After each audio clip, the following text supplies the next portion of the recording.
कांग्रेस कहती है कि देश को आजादी उन्हीं की बदौलत मिली और कन्हैया कुमार जेएनयू में नारा लगाता है, भारत तेरे टुकड़े होंगे इंशाअल्लाह इंशाअल्लाह। सवाल यह है कि कन्हैया कुमार की कांग्रेस में एंट्री के साथ कांग्रेस के विचार बदल गए या कन्हैया कुमार की। राहुल गांधी और कन्हैया कुमार में एक ही समानता है कि दोनों की जुबान आपे से बाहर है। राहुल गांधी पीएम मोदी को लाठियों से पीटने की बात करता है तो कन्हैया कुमार कहता है कि छठी का दूध याद दिला देंगे। आतंकी अफजल गुरु की फांसी पर कन्हैया कुमार नारा लगाता है, अफजल हम शर्मिंदा हैं, तेरे कातिल जिंदा हैं। और राहुल गांधी जेएनयू में जाकर मोमबत्ती जलाता है। जिस कम्युनिस्ट पार्टी की वजह से कन्हैया कुमार बना, उसको छोड़ने से पहले उसने पार्टी दफ्तर से एसी निकाल लिया। टोटी चुराने का आरोप तो समाजवादी पार्टी के अखिलेश यादव पर लगे थे, लेकिन अब एसी चुराने का कांड कन्हैया कुमार ने कर डाला और कांग्रेस की गोद में जाकर बैठ गए। जिस तरह से राहुल गांधी ने अपनी ही पार्टी के युवा नेताओं के साथ छल किया, वही काम कन्हैया कुमार ने सीपीआई के साथ किया। मतलब यह कि कन्हैया और राहुल एक दूसरे को करीब लाने के लिए काफी हैं। अब राहुल और कन्हैया दोनों मिलकर क्या गुल खिलाएंगे, इसका अंदाजा आसानी से लगाया जा सकता है। न तो राहुल गांधी के पास इतनी ताकत है कि वो पार्टी क्या खुद भी चुनाव जीत सके, और कन्हैया कुमार के पास अब ये दोनों थके। कांग्रेस का क्या भला कर पाएंगे, यह तो साफ है। लेकिन इतना जरूर होगा कि कन्हैया कुमार की जुबान राहुल बोलेगा और राहुल की जुबान में कन्हैया कुमार जिस तरह की देश विरोधी हरकतें पहले कर चुके हैं, उसे बस याद रखने की जरूरत है, क्योंकि एक बार फिर वही सब दूसरे शब्दों में दोहराया जाने वाला है। कन्हैया के खिलाफ 9 फरवरी 2016 को जेएनयू में एक कश्मीरी अलगाववादी मोहम्मद अफजल गुरु को फांसी के खिलाफ एक छात्र रैली में राष्ट्र विरोधी नारे लगाने के आरोप में देशद्रोह का मामला दर्ज किया गया था। दिल्ली पुलिस ने उन्हें गिरफ्तार किया था। 2 मार्च 2016 में अंतरिम जमानत पर रिहा किया गया। कन्हैया कुमार की अगवानी में भारत तेरे टुकड़े होंगे और अफजल हम शर्मिंदा हैं, तेरे कातिल जिंदा हैं के नारे लगाने के आरोप लगे थे। कन्हैया कुमार ने भारतीय सेना के खिलाफ 8 मार्च 2016 को दिल्ली में विवादित बयान दिया था। कन्हैया ने कश्मीर का जिक्र करते हुए कहा था कि कश्मीर में सेना महिलाओं से बलात्कार करती है, सुरक्षा के नाम पर जवान महिलाओं का बलात्कार करते हैं। कन्हैया ने कहा कि कश्मीर में सेना महिलाओं पर अत्याचार करती है। उन्होंने कहा कि वे सुरक्षा बलों का सम्मान करते हैं, लेकिन जब वे कश्मीर का जिक्र किए तो सेना पर आरोप लगाते हुए कह दिया कि वह सेना बलात्कार करती है। कन्हैया कुमार ने 10 अप्रैल 2016 को दिल्ली में कहा था कि बीजेपी वाले कहते हैं कि आपको भारत माता की जय बोलना पड़ेगा। तो मैंने सोचा कि जब मैं शादी करूंगा तो मैं अपनी पत्नी को सुझाव दूंगा कि वह अपना नाम भारत माता की जय रख ले। मैं अपने बच्चों के नाम भी भारत माता की जय रख दूंगा और अपना नाम भी भारत माता की जय रख लूंगा। जब मेरे बच्चे स्कूल जाएंगे और शिक्षक उनसे उनके माता पिता का नाम पूछेंगे तो जवाब में वे कहेंगे भारत माता की जय। जेएनयू छात्र संघ के पूर्व अध्यक्ष कन्हैया कुमार के ट्विटर हैंडल से 4 फरवरी 2020 को एक विवादित ट्वीट किया गया, जिसमें आरएसएस पर हमला बोला गया था। उन्होंने आरएसएस को धर्म का धंधा करने वाला बताया था। कन्हैया ने ट्वीट में कहा था कि हिंदू होने और संघी होने में क्या फर्क है। हिंदुओं के लिए धर्म आस्था है और संघियों के लिए धंधा। कन्हैया के इस ट्वीट के बाद बिहार के सुपौल में उनके काफिले पर हमला भी किया गया था। 16 फरवरी 2020 को बिहार के नालंदा में कन्हैया कुमार ने प्रधानमंत्री नरेंद्र मोदी और गृह मंत्री अमित शाह पर आपत्तिजनक टिप्पणी की थी। उन्होंने अमित शाह को सीधे तौर पर ललकारते हुए कहा, अगर धर्म के आधार पर किसी की भी नागरिकता ली जाएगी तो अमित शाह हम बता देते हैं कि मैं बिहार की धरती से हूँ, हम भी छठी का दूध याद दिला देंगे। धर्म के आधार पर देश का विभाजन करने की साजिश रची जा रही है। धर्म के आधार पर लोगों की नागरिकता और उनका अधिकार छीनने की कोशिश हो रही है। उनके खिलाफ थे और हैं। Bureau report, news of India. बड़े बड़े होर्डिंग्स और पोस्टर से कांग्रेस का मुख्यालय पट गया है। मुस्कुराते हुए राहुल गांधी के साथ कन्हैया कुमार की तस्वीर हर कहीं नजर आ रही है, लेकिन कन्हैया कुमार की कांग्रेस में एंट्री को लेकर पार्टी में विरोधी सुर फूटने लगे हैं। पार्टी के नेता मनीष तिवारी ने ट्वीट कर लिखा कि कुछ कम्युनिस्ट नेताओं के कांग्रेस में आने की अटकलें चल रही हैं। ऐसे में 1973 में छपी कम्युनिस्ट इन कांग्रेस जरूर पढ़ी जानी चाहिए। चीजें जितनी बदलती हैं उतनी ही समान लगती हैं। लंबे वक्त से चली आ रही अटकलों के बीच आखिरकार लेफ्ट नेता कन्हैया कुमार कांग्रेस पार्टी में शामिल हो ही गए। कन्हैया कुमार के साथ गुजरात के विधायक जिग्नेश मेवानी भी कांग्रेस में शामिल हो गए, लेकिन इन दो नेताओं की एंट्री से पहले ही कांग्रेस में इसको लेकर दंगल शुरू हो गया है। एक तरफ मनीष तिवारी ने सवाल खड़े किए हैं तो वहीं भाजपा भी अब कांग्रेस पर लगातार हमलावर हो गई है। एक तरफ जहां हाल ही के दिनों में कांग्रेस से कुछ युवा नेताओं की एग्जिट हुई है, ऐसे में ये दो चेहरे एंट्री ले रहे हैं। कांग्रेस के सांसद और वरिष्ठ नेता मनीष तिवारी ने कन्हैया कुमार की एंट्री पर सवाल खड़े किए हैं। मनीष तिवारी ने ट्वीट कर लिखा कि कुछ कम्युनिस्ट नेताओं के कांग्रेस में आने की अटकलें चल रही हैं। ऐसे में 1973 में छपी कम्युनिस्ट इन कांग्रेस जरूर पढ़ी जानी चाहिए। चीजें जितनी बदलती हैं उतनी ही समान लगती हैं। भारतीय जनता पार्टी ने कन्हैया कुमार और जगदीश की एंट्री के बहाने कांग्रेस पर निशाना साधा। बीजेपी नेता अमित मालवीय ने ट्वीट कर लिखा कि सर्जिकल स्ट्राइक की एनिवर्सरी पर कांग्रेस भारत तेरे टुकड़े होंगे वाले को कांग्रेस स्वीकार कर रही है। ये कोई संयोग नहीं है। भारत के टुकड़े करने वालों के साथ हाथ मिलाना कांग्रेस की आदत है। Bureau report, news of India. Rahul Gandhi और प्रियंका वाड्रा ने जिस नवजोत सिंह सिद्धू के लिए कैप्टन अमरिंदर सिंह जैसे बड़े नेता को सरेआम बेइज्जत किया, उन्हें सीएम की कुर्सी से हटाया, लेकिन उसी नवजोत सिंह सिद्धू ने अपने पद से इस्तीफा दे दिया। प्रदेश अध्यक्ष पद से इस्तीफे की जानकारी उन्होंने पत्र के जरिए सोनिया गांधी तक पहुंचाई। सिद्धू के इस्तीफे की खबर सामने आते ही कन्हैया कुमार और जुगने मेवाणी के स्वागत में मस्त कांग्रेस के दफ्तर में मानो सांप सूंघ गया।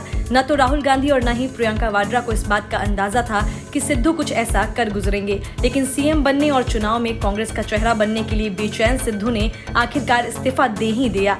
सिद्धू की वजह से कांग्रेस सिर्फ कैप्टन को ही नहीं बल्कि पूर्व प्रदेश अध्यक्ष सुनील जाखड़ को भी नाराज कर चुके हैं। कई दूसरे विधायक नाराज हुए सो अलग, लेकिन कांग्रेस ने सिद्धू के चेले चपाटों को लेकर उनके सलाहकार मुस्तफा की बीबी रजिया सुल्तान तक का मंत्री बना दिया। यहाँ तक कि खनन घोटाले के आरोपी गुरजीत सिंह को मंत्री बनाया गया। सूत्रों का कहना है कि सिद्धू के इस्तीफे की एक नहीं कई वजहें हैं। पहली बात तो यह कि उन्हें सीएम क्यों नहीं बनाया गया। दूसरी बात यह कि कैबिनेट में कैप्टन के करीबियों को क्यों शामिल किया गया। तीसरी और सबसे बड़ी वजह यह रही कि सिद्धू को अंदाजा हो गया है कि कांग्रेस के चुनाव जीतने के बाद उन्हें सीएम का पद नहीं मिलने वाला है, क्योंकि चरणजीत सिंह चन्नी ने सीएम बनने के बाद से जो रंग ढंग दिखाए वह सिद्धू को पसंद नहीं आया। चन्नी ने कैप्टन के खिलाफ बयान देने की जगह उनकी जमकर तारीफ कर दी। सिद्धू इस बात से बेहद नाराज हो गए। माना जा रहा है कि सिद्धू ने इस्तीफा देकर एक बार सोनिया गांधी पर दबाव बनाने की कोशिश की है, वह उन्हें सीएम कैंडिडेट घोषित करे। Bureau report, news of India. CM पद से इस्तीफा देने के बाद कैप्टन अब अपनी आगे की रणनीति बनाने में जुट गए हैं। पंजाब से कैप्टन अमरिंदर सिंह दिल्ली आ चुके हैं और यहीं वे अपनी अगली योजना को अंजाम देंगे। कैप्टन अमरिंदर सिंह अमित शाह और जेपी नड्डा से गुपचुप मुलाकात भी करेंगे और उसके बाद वे तय करेंगे कि उन्हें बीजेपी के साथ जाना है या फिर अपनी पार्टी बनाकर बीजेपी से रणनीतिक दोस्ती करनी है। इसके बाद सबसे पहला काम वे कांग्रेस से त्यागपत्र देने का करेंगे। मुख्यमंत्री पद से इस्तीफा देने के बाद अमरिंदर सिंह ने दर्द बयां करते हुए यह तक कहा था कि उन्होंने अपमानित महसूस किया था, जिसके बाद सीएम पद छोड़ने का फैसला लिया। अमरिंदर सिंह ने यह तक कहा था कि पंजाब चुनाव 2022 में अगर कांग्रेस जीतती भी है तो वह नवजोत सिंह सिद्धू को सीएम नहीं बनने देंगे। उन्होंने कहा था कि वह सिद्धू के खिलाफ मजबूत उम्मीदवार उतारेंगे। इससे कयास लगाए जा रहे थे कि वह पंजाब में अपनी अलग पार्टी भी बना सकते हैं या फिर बीजेपी में शामिल हो सकते हैं। मुख्यमंत्री पद छोड़ने के बाद बीजेपी नेता और हरियाणा के मंत्री अनिल विज ने कैप्टन अमरिंदर सिंह को राष्ट्रवादी बताया था, साथ ही साथ बीजेपी में आने का न्योता भी दिया था। तब अनिल विज ने लिखा था कि राष्ट्रवादी कैप्टन अमरिंदर सिंह उनके रास्ते में बाधा थे, इसीलिए उन्हें राजनीतिक रूप से मार दिया गया। पंजाब में सभी राष्ट्रवादी ताकतों को कांग्रेस के गलत मंसूबों को नाकाम करने के लिए हाथ मिलाना चाहिए। असल में इसके पहले भी कैप्टन बीजेपी में जाने की तैयारी कर चुके थे। साल 2017 में जब पंजाब विधानसभा चुनाव से पहले कांग्रेस हाईकमान के साथ उनकी ठन गई थी, तब प्रताप सिंह बाजवा पंजाब कांग्रेस के प्रधान थे। उस वक्त कैप्टन ने पहले जाट महासभा बनाकर कांग्रेस को चुनौती दी। हालांकि बाद में उन्हें प्रदेश कांग्रेस की कमान सौंपी गई। उसके बाद कैप्टन ने कहा था कि उस वक्त वह भाजपा में जाने के बारे में सोच रहे थे। कैप्टन को लेकर अब बड़ा सवाल यह भी है कि क्या वे सीधे भाजपा में शामिल होंगे। इसके अलावा नई पार्टी बनाकर भी ऐसा कर सकते हैं। कैप्टन ने पंजाब में जाट महासभा बनाई थी। हालांकि उनके सीएम बनने के बाद यह संगठन बैकग्राउंड में चला गया था। अब चर्चा है कि वह फिर से ऐसे ही संगठन के तरीके से भी अपनी ताकत बढ़ाएंगे, जिसके बाद सीधे भाजपा में या फिर गठजोड़ की राजनीति के जरिए पंजाब की सियासत में कोई धमाका कर सकते हैं। कैप्टन ने कहा था कि उन्हें अपमानित होकर मुख्यमंत्री की कुर्सी छोड़नी पड़ी। इसके बाद उन्होंने सिद्धू पर बड़ा हमला किया था। सिद्धू को एंटी नेशनल बताते हुए ऐलान कर दिया था कि वो उन्हें पंजाब का सीएम नहीं बनने देंगे। सिद्धू को जीतने से रोकने के लिए मजबूत कैंडिडेट उतारेंगे। वहीं राहुल गांधी और प्रियंका गांधी को अनुभवहीन तक बता दिया था। कैप्टन ने कांग्रेस के वरिष्ठ नेताओं अजय माकन और केसी वेणुगोपाल पर भी हमला किया था। Bureau report, news of India. Navjot Singh Sidhu ने ऐन मौके पर गांधी वाड्रा को गच्चा दे दिया और साबित कर दिया कि वे किसी के सगे नहीं हैं। उन्होंने कांग्रेस अध्यक्ष सोनिया गांधी को भेजे अपने इस्तीफे में कहा कि वह पंजाब के भविष्य और राज्य के कल्याणकारी एजेंडे से समझौता नहीं कर सकते। सिद्धू ने इस्तीफे में यह भी लिखा कि वह कांग्रेस के लिए काम करना जारी रखेंगे। सिद्धू के इस्तीफेनामे की भाषा बता रही है कि वह कहीं न कहीं असंतुष्ट हैं। संयोग से सिद्धू ने उसी दिन इस्तीफा दिया जिस दिन कैप्टन अमरिंदर सिंह सीएम पद छीनने के बाद पहली बार दिल्ली दौरे पर हैं। आखिर सब कुछ सिद्धू के मन मुताबिक ही हो रहा था, तो सिद्धू किस तरह के समझौते की बात कर रहे हैं जिसे वह करना नहीं चाहते। नवजोत सिंह सिद्धू की जिद पर कैप्टन अमरिंदर सिंह जैसे दिग्गज को एक झटके में मुख्यमंत्री पद से छुट्टी कर दी गई। उन्हीं के कैंप के चरणजीत सिंह चन्नी मुख्यमंत्री बने। अभिभावक की तरह हाथ पकड़े उनकी तस्वीरें भी चर्चित हुई। इन सब के बीच सिद्धू का इस्तीफा अप्रत्याशित तो है ही, अगले साल होने वाले पंजाब विधानसभा चुनाव से पहले कांग्रेस के लिए झटका भी है। जब सब कुछ मनमाफिक चल रहा था तब सिद्धू का पंजाब कांग्रेस अध्यक्ष पद से इस्तीफा देना हैरान करने वाला है। इससे कई तरह की अटकलों को बल मिल रहा है। असल वजह तो सिद्धू ही बता पाएंगे, लेकिन चर्चाएं हैं कि कुछ अहम नियुक्तियों को लेकर उनके मुख्यमंत्री चन्नी से मतभेद थे। यह किसी से छिपा नहीं है कि मुख्यमंत्री बनना सिद्धू की महत्वाकांक्षा है। उन्होंने ऐसी बिसात बिछाई कि कैप्टन अमरिंदर सिंह जैसे दिग्गज की सीएम पद से छुट्टी हो गई। तब सिद्धू को अपनी मंजिल बेहद करीब दिख रही थी, लेकिन कैप्टन ने खुला मोर्चा खोलकर सीएम बनने के सिद्धू के मंसूबों पर पानी फेर दिया। हालांकि सिद्धू कैंप के ही सिख दलित चरणजीत सिंह चन्नी को मुख्यमंत्री की कुर्सी मिली। सिद्धू सीएम तो नहीं बन पाए, लेकिन चाहते थे कि नए सीएम उनके इशारे पर चले। शायद चन्नी ने तय कर लिया है कि वह रबर स्टैंप सीएम नहीं बनेंगे। इस वजह से सिद्धू से उनके मतभेद बढ़ते गए। कैप्टन को हटाने के बावजूद सीएम पद से चूकने के बाद सिद्धू की नजरें चुनाव में खुद को सीएम के तौर पर प्रोजेक्ट करने की थी। कांग्रेस के पंजाब प्रभारी हरीश रावत ने ऐलान भी कर दिया था कि पार्टी 2022 का विधानसभा चुनाव सिद्धू के नेतृत्व में लड़ेगी। इसका साफ मतलब था कि अगर चुनाव में कांग्रेस की जीत हासिल होती है तो वही मुख्यमंत्री बनेंगे। लेकिन रावत के इस बयान पर बवाल मच गया। सीएम पद की रेस में सुनील जाखड़ ने चुनाव में सिद्धू को चेहरा बनाने के ऐलान पर तीखी प्रतिक्रिया दी। चन्नी को सीएम बनाकर चुनाव से पहले कांग्रेस ने जो दलित कार्ड खेला था, उसका पूरा खेल बिगड़ने का डर था। बवाल बढ़ता देख रावत के साथ साथ पार्टी हाईकमान को साफ करना पड़ा कि चुनाव में सिद्धू और सीएम चन्नी दोनों ही कांग्रेस का चेहरा होंगे। शायद इस बात की टीस भी सिद्धू को हो रही हो। Bureau report, news of India. Navjot Singh Sidhu के इस्तीफा देने के बाद कैप्टन अमरिंदर सिंह ने सोनिया गांधी को एक बार फिर अपने रडार पर लिया। एक तरह से राहुल गांधी और प्रियंका वाड्रा को फिर से अनुभवहीन साबित करते हुए उन्होंने कहा कि मैंने पहले ही कहा था कि यह आदमी स्थिर नहीं है, इसीलिए पंजाब जैसे सीमाई सूबे के लिए खतरनाक है। सिद्धू के इस्तीफे के बाद कांग्रेस अपने आप को छला हुआ महसूस कर रही है। सब कुछ सिद्धू की मर्जी से किए जाने के बावजूद सिद्धू फिर समझौता की बात कर रहे हैं। आखिर कौन सा समझौता और कैसा समझौता? सिद्धू कांग्रेस छोड़कर नहीं जाएं, इसके लिए राहुल और प्रियंका ने तमाम पापड़ बेले, लेकिन ऐन वक्त पर सिद्धू ने ही उन्हें सियासत की दुनिया में अपमानित कर दिया और न चाहते हुए कैप्टन के आरोपों को सही साबित कर दिया। कैप्टन अमरिंदर सिंह ने ट्वीट किया और कहा कि मैंने आपसे पहले ही कहा था कि यह व्यक्ति स्थिर नहीं है और सीमावर्ती राज्य पंजाब के लिए ठीक नहीं। वहीं सिद्धू ने अपने इस्तीफे में लिखा कि किसी भी व्यक्ति के व्यक्तित्व में गिरावट समझौते से शुरू होती है। मैं पंजाब के भविष्य को लेकर कोई समझौता नहीं कर सकता हूं। इस वजह से मैं पंजाब के प्रदेश अध्यक्ष पद से तुरंत इस्तीफा देता हूं। दूसरी तरफ अब कांग्रेस के अस्तित्व को लेकर सवाल उठने लगे हैं। हाल ही में सोनिया गांधी को एक पत्र लिखा गया। इसमें कहा गया कि कांग्रेस के पतन को रोकने की कोई उम्मीद नहीं नजर आ रही है। असल में गोवा के पूर्व मुख्यमंत्री और कांग्रेस नेता रहे लुइजिन्हो फ्लेरो ने इस्तीफा देते हुए यह बात कही थी। पंजाब की स्थितियों को लेकर इस बात की चर्चा होनी जरूरी है। नवजोत सिंह सिद्धू ने पंजाब के पूर्व मुख्यमंत्री कैप्टन अमरिंदर सिंह के साथ वर्चस्व की लंबी लड़ाई में उन्हें कुर्सी से बेदखल दिखाने के बाद प्रदेश कांग्रेस के अध्यक्ष पद से इस्तीफा दे दिया है। पंजाब में कांग्रेस खेमे में खींचतान लंबे समय से देखी जा रही है। कैप्टन अमरिंदर सिंह बनाम नवजोत सिंह सिद्धू के बीच का विवाद कैप्टन के इस्तीफे के साथ और तेज हो गया। पंजाब में नए मुख्यमंत्री को लेकर जब मंथन शुरू हुआ तो नवजोत सिंह सिद्धू के नाम की भी चर्चा होने लगी।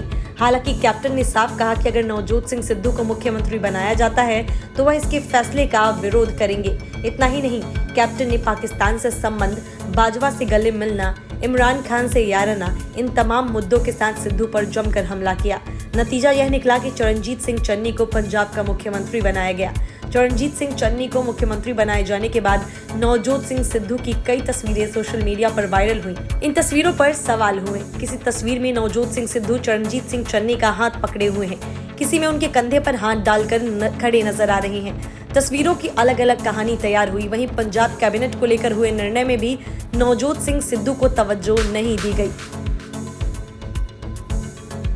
कहा गया कि सिद्धू इन तमाम बातों से नाराज चल रहे थे। कयासें लग रही थी कि महत्वाकांक्षाएं पूरी नहीं हुई तो अस्थिरता पैदा हो गई। Bureau report, news of India. Calcutta high court ने बंगाल के मुख्य सचिव को लोक सेवक की जगह ममता बनर्जी का निजी नौकर बता दिया। हाई कोर्ट ने साफ तौर पर कहा कि मुख्य सचिव ने एक लोक सेवक की तरह काम करने के बजाय तृणमूल कांग्रेस के नौकर, गुलाम, सेवक की तरह खुद को दर्शाया। कोर्ट ने यह टिप्पणी एक जनहित याचिका पर सुनवाई के दौरान की, जिसे मुख्य सचिव एच.के. द्विवेदी के उस अनुरोध के खिलाफ दायर किया गया था जिसमें उन्होंने चुनाव आयोग से कहा था कि भवानीपुर के उपचुनाव में तेजी लाई जाए, वरना संवैधानिक संकट पैदा होगा। जनहित याचिका को सयान बनर्जी द्वारा दायर किया गया था। इस पर मुख्य न्यायाधीश कार्यवाहक राजेश बिंदल और न्यायमूर्ति राजश्री भारद्वाज की खंडपीठ ने सुनवाई की। अदालत ने पाया कि द्विवेदी ने चुनाव आयोग को संवैधानिक संकट की स्थिति का हवाला देते हुए कहा था कि ऐसी स्थिति हो सकती है अगर बंगाल के भवानीपुर में चुनाव नहीं किए जाते। मुख्य सचिव ने दावा किया कि कोलकाता में कोरोना वायरस महामारी और बाढ़ की स्थिति दोनों नियंत्रण में है। चुनाव आयोग ने 3 संसदीय क्षेत्रों और 31 राज्य विधानसभा क्षेत्रों में उपचुनाव टाल दिया था, लेकिन बाद में उन्होंने 30 सितंबर को भवानीपुर में चुनाव कराने के द्विवेदी के विशेष अनुरोध को मान लिया। उसी आदेश को चुनौती देते हुए याचिका दायर की गई थी, जिसे हाईकोर्ट ने खारिज कर दिया, लेकिन साथ ही उसने मुख्य सचिव एच.के. द्विवेदी के खिलाफ कुछ तीखी टिप्पणी की। याचिकाकर्ता ने कोर्ट में तर्क दिया कि अगर उपचुनाव नहीं होते तो कोई संवैधानिक संकट नहीं आता। याचिका में लिखा था कि ममता बनर्जी नंदीग्राम विधानसभा क्षेत्र से चुनाव हार गई थी, जिसके लिए उसने इस न्यायालय में चुनाव याचिका दायर की थी। इस तथ्य के बावजूद कि वह चुनाव में हार गई, उन्हें पार्टी के नेता के रूप में चुना गया और उन्होंने राज्य के मुख्यमंत्री के रूप में शपथ ली, केवल इसीलिए कि एक व्यक्ति अभी तक निर्वाचित नहीं हुआ है। कोई संवैधानिक संकट पैदा नहीं होगा क्योंकि विधानसभा के किसी अन्य निर्वाचित सदस्य को पार्टी के नेता के रूप में और मुख्यमंत्री के तौर पर शपथ दिलाई जा सकती है। कलकत्ता उच्च न्यायालय ने सुनवाई में कहा कि मुख्य सचिव ने चुनाव आयोग को राज्य में महामारी और बाढ़ की स्थिति के बारे में गुमराह किया ताकि चुनावी प्रक्रिया में तेजी लाई जा सके। कोर्ट ने जोर देकर कहा कि राज्य के मुख्य सचिव द्वारा चुनाव आयोग को दी गई जानकारी तथ्यों के विपरीत थी, क्योंकि कोविड-19 महामारी के कारण राज्य प्रतिबंधों को 30 सितंबर 2021 तक बढ़ा दिया गया था। न्यायाधीशों ने कहा कि कोरोना वायरस की स्थिति नियंत्रण में नहीं थी, क्योंकि राज्य सरकारों को लोगों की आवाजाही पर प्रतिबंध लगाने के लिए मजबूर होना पड़ा था। कलकत्ता हाईकोर्ट ने बंगाल सरकार के मुख्य सचिव को फटकार लगाई है। कोर्ट ने कहा कि बंगाल सरकार के मुख्य सचिव ने एक लोक सेवक की तरह काम करने के बजाय टीएमसी के गुलाम की तरह काम किया। Bureau report, news of India.